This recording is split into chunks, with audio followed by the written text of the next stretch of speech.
Hello all, welcome to import export by mister Ansari. मैं आ गया हूं एलसी की एक और वीडियो के साथ। Handling cost, letter of credit में हैंडलिंग कॉस्ट लगता है। अभी रिसेंटली मेरे एक सब्सक्राइबर ने मेरे से फोन पर बात की थी।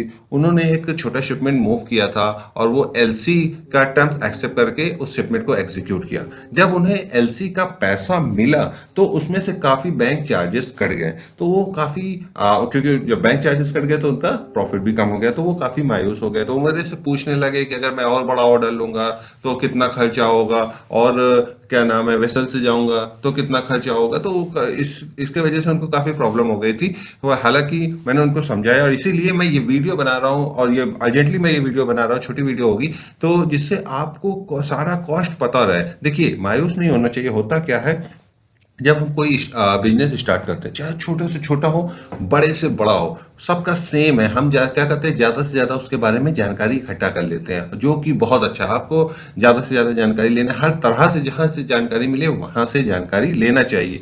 उसके बाद लेकिन जब हम उसको प्रैक्टिकल करने जाते हैं ना, तब हमें उसके बारे में और पता चलता है। जो जो एक्चुअल चैलेंजेस है वो फेस करना पड़ता है, तब वो जाके धीरे धीरे चीजें सही होने लगती है। और सब कुछ एक टाइम के बाद क्या होगा, सब कुछ बिल्कुल मेंटेन हो जाएगा। तो अभी होता क्या है, जब आपका पैसा इन्वेस्ट होगा, जब आपका टाइम इन्वेस्ट होगा, आपका दिमाग इन्वेस्ट होगा, तब आपको बहुत तेजी से आप सीखोगे और बहुत तेजी से आगे बढ़ोगे। तो मैं कोशिश करूंगा आपको ज्यादा से ज्यादा जो कॉस्ट है वो बता सकूं। तो नेक्स्ट टाइम जब आप अपने बायर को कोटेशन दो तो उसी हिसाब से मार्कअप अपना करके चलो, अपना प्रॉफिट उतना लेके चलो, जो आपका जो ये ट्रांजेक्शन हो रहा है इसमें आपको लॉस ना हो सके। तो चलते हैं अपनी पहली स्लाइड पर। तो जैसा कि मैं हमेशा समझाता हूं, तो इस स्लाइड में मैं आपको एग्जाम्पल की हेल्प से समझाऊंगा, जिससे बिल्कुल प्रैक्टिकल तरीके से आपको समझने में आएगा कि कहां पे क्या कॉस्ट लगता है और कौन बेयर करता है। ठीक है, थोड़ा सा ध्यान से आप चलोगे, मैं स्लो भी चलूंगा, जल्दी जल्दी नहीं बोलूंगा। तो सबसे पहले आप इसको समझ के चलिए कि ये एक्सपोर्टर है, जो कि जो शिपमेंट को बेच रहा है, और ये जो है इंपोर्टर है, जो शिपमेंट को खरीद रही है। यानी कि ये बायर हो गया और इधर वाले भाई साहब, ये जो मैन है, वो सेलर हो गया। अब सबसे पहले तो ये जब इन दोनों के बीच में एग्रीमेंट हो गया तो ये अपने बैंक के पास जाती है। ये है इशूइंग बैंक। क्या है? Issuing bank. तो ये क्या करती है, सबसे पहले उस डॉक्यूमेंट को प्रिपेयर करती है।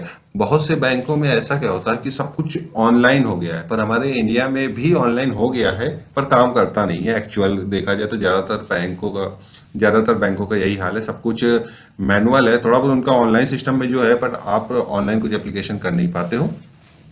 सब कुछ उसी के हिसाब से फॉर्मेट भर के दे देते हैं, फिर उसको कर देते हैं। ठीक है, वो थोड़ा थोड़ा वेरी होता है। तो सबसे पहला आपको ये समझना है, यहाँ पे एक कॉस्ट लगा, क्योंकि बैंक यहाँ पे काम कर रहा है। बैंक कुछ भी काम करेगा तो उसको पैसा चाहिए। उसके अलावा इनके साथ जो एग्रीमेंट होगा वो अलग है, उसके हिसाब से इनके ऊपर चार्जेस लगेंगे। जब आप एग्रीमेंट करते हो ना, तो उसमें सारा चीज मेंटेन बता दिया जाता है। तो ये जो कॉस्ट लग रहा है, सबसे पहला नंबर, ये कौन बेयर करेगा? ये बायर करेगा। इससे एक्सपोर्टर से कोई भी मतलब नहीं है, कोई भी लेना देना नहीं है। दूसरा आता है हार्ड कॉपी। अब जैसा कि मैंने कहा, बैंकों की बैंक हो गया, ऑनलाइन भी सारा काम हो जाता है, पर ज्यादातर अभी भी क्या हो रहा है, ऑफलाइन हो रहा है। तो इनके हार्ड कॉपी यहां तक भेजना पड़ता है। तो यहां से यहां के बीच में आप ये देख सकते हो, हार्ड कॉपी भी भेजते हैं। कुछ बैंकों में ऐसा होता है, डिजिटली जो क्या है, वो आपस में उनका कनेक्शन होता है, लाइन उसी में शेयर कर देते हैं और उसके कॉस्ट नहीं लगती। लेकिन दोनों कंडीशन में ये बैंक इसके पास जा रहा है, चाहे डिजिटली जा रहा है चाहे कुरियर के थ्रू जा रहा है, तो ये कुरियर का कॉस्ट जो लगेगा वो कौन बेयर करेगा? वो भी बेयर करेगा, ये बेयर करेंगे, ये मैम। आप यहां पर आप देखना है, जो कि कहने का मतलब क्या, हैंडलिंग कॉस्ट दो तरह से बटा हुआ है, दोनों तरफ से लग रहा है, लेकिन ये एक्सपोर्टर के ऊपर नहीं आता।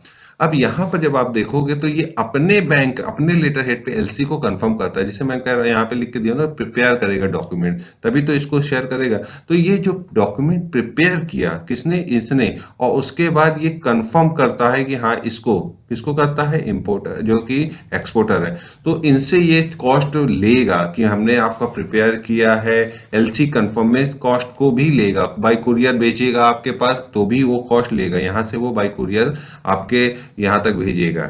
यहां तक क्लियर है? अब यहां पे आप देखना है कि प्रिपेयर डॉक्स और कंफर्म डॉक्स जो कि कुरियर से आया है, ये दोनों आपको बेयर करना है, आपको लगेगा। बाद में ये सारा जब भी आपको पेमेंट करेगा ना, ये जो बैंक, वो सब उसी हिसाब से काट लेता है। उसके बाद पांचवा पॉइंट क्या हुआ, सपोज करिए इन्होंने इनको शिपमेंट को भेज दिया, उसके बाद क्या होता है, मैंने आपको पहले भी बताया है, ये डॉक्यूमेंट इनके पास प्रेजेंट करेगा। अब यहां से देखने को आया, अगर आपका जो बैंक है आसपास है तो आप किसी बंदे को भेज के करा लोगे तो कुछ कॉस्ट आपका बच गया, लेकिन अगर आप कुरियर करोगे दूर है तो उसका अलग कॉस्ट लगेगा, वो भी आपके अंडर में आ जाएगा, वो ऑप्शनल होता है। यहां तक क्लियर है? ओके। सातवां क्या होता है, अब ऑनलाइन प्रोसेस और कुरियर प्रोसेस, फिर उसी के तरीके से ये जो भाई साहब है ओरिजिनल डॉक्यूमेंट, यहाँ पे ज्यादातर बैंक ओरिजिनल है, ऑनलाइन इसमें बहुत ही कम देखने को मिलता है, इंडिया में तो बिल्कुल भी नहीं मिलेगा देखने को।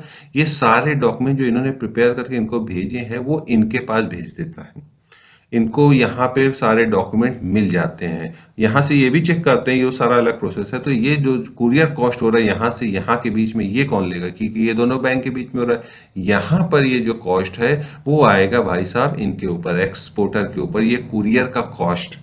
यहां तक क्लियर है? ओके। उसके बाद सेटलमेंट फीस, यानी कि सब कुछ ओके हो गया है, पेमेंट लेना है और देना है, तो इनको भी सेटलमेंट फीस लगेगी। और यहां पे भी आप देख सकते हो दोनों की तरफ पेमेंट करने का एक सेटलमेंट फीस होती है।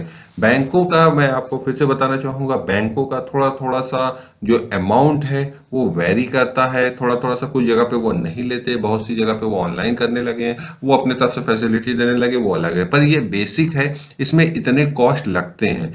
तो अभी मैं आपको आगे फॉर्मेट भी दिखाऊंगा जिसमें आप देख सकोगे कि जो एक्सपोर्टर है इनको कहां कहां पे क्या क्या कॉस्ट और कितना कॉस्ट लगा, वो भी आपको यहाँ पे समझ में आ जाएगा। यहां तक क्लियर है? अगर आपको कोई क्वेरी है तो आप मेरे से पूछ सकते हो। तो चलते हैं नेक्स्ट और देखते हैं फॉर्मेट। होप आपको समझ में आ गया होगा सारा ये सारा चीज। तो हम आ गए हैं लाइव अपने सिस्टम पे और ये आप देख सकते हो HSBC बैंक का फॉर्मेट है जो कि एक्सपोर्टर को उन्होंने चार्ज किया है। तो सबसे पहले आप देखोगे इस तरीके से डिजिटली वो सारा डिटेल भी देते हैं, क्योंकि जो चार्जेस काटा है आपके से वो उनको देना भी तो है। अब यहाँ पे प्रॉब्लम क्या हुई आप समझिए, ये आप डेट वगैरह है, ये अकाउंट नंबर है उनका, उन्होंने लिखा है डियर सर, इस इनवॉइस के अगेंस्ट में उन्होंने आपसे लिया हुआ है। ये हो गया जो एक्सपोर्टर है उनका नाम हो गया। अब यहाँ पे आपको देखिए, तो आप यहाँ पर देख सकते हो कि कितना कैसे कॉस्ट लगा। अब यहाँ पर आप सबसे ऊपर देख लोगे कि क्या है, टोटल जो इन्होंने बेचा वो 12,900 यूरो का था। कितने का था? 12,900 यूरो का था। उसके बाद ये नीचे आप देख सकते हो, ये टोटल 100% एलसी इन्होंने ओपन कराई थी। ये टोटल आप यहाँ पर देख सकते हो, डीसी नंबर होता है, ड्यू डेट होता है। अब यहाँ पे इन्होंने डिटेल दी गई है क्या क्या काटा है, आप नीचे आइए देखिए। तो सबसे पहले हैंडलिंग और कमीशन, ये सिंगापुर डॉलर में SGD जिसे लिखा है। तो आप अगर 100 के हिसाब से देखोगे और इसको पूरा जोड़ लो, 115 और 100 इसको जोड़ लोगे तो आपका 155 हो जाएगा। 80 मल्टीप्लाई कर दो 62 से, करीब 10,000 आएगा इंडियन रुपीज में। मैं सीधा सीधा बताऊँ 10,000 इनका कट गया। अब आपने देखा 10,000, लेकिन अगर आप टोटल की वैल्यू की बात करो, टोटल वैल्यू की बात करो तो 12,900 का अगर आप 85 से पकड़ के चलो तो 12,900 इंटू 85 तो आपका हो जाएगा करीब 10 लाख के आसपास हो जाएगा। ठीक है, इतना मान के चलो। अब 10 लाख में से अगर आपका 10,000 कट रहा है, यानी कि 1% ही कट रहा है ना, तो 1% उसको इतना माने नहीं रखता। जैसे इसीलिए अगर आप, मैं हमेशा क्या कहता हूँ, आप जो एलसी पे काम करो ना, वो कोशिश करो एलसी 15,000 20,000 के ऊपर हो, क्योंकि इसके अलावा भी क्या होता है, काम और भी चार्जेस कहीं कहीं पे लगने को मिल सकते हैं। और अगर डिस्क्रिपेंसी लग गई, जिसको अगर यानी कोई कोई डॉक्यूमेंट क्या होता है गलत हो जाता है, डिस्क्रिपेंसी लग जाती है, तो उसके हर के 100 USD 200 USD एक्स्ट्रा काट लेते हैं। इसमें कुछ भी नहीं लगी, इस वजह से इस तरह से आया सेटलमेंट और कुरियर चार्ज ही दिया हुआ है। तो आप कम से कम एलसी के केस में 2% का मार्कअप मेरे हिसाब से लेके चलना चाहिए। तो 2% में वो सारे जो भी कवर है वो मार्कअप भी है, वो भी सारे सब कुछ हो जाएंगे और डिस्क्रिपेंसी में भी आपको उतना ज्यादा प्रॉब्लम नहीं हो। तो होप आपको समझ में आया होगा। तो ये जो फॉर्मेट है मैं टेलीग्राम चैनल पे शेयर कर दूंगा, आप चाहो तो इसको डाउनलोड भी कर सकते हो। तो होप आपको वीडियो पसंद आए तो प्लीज लाइक और सब्सक्राइब कीजिए। Thanks for the watching.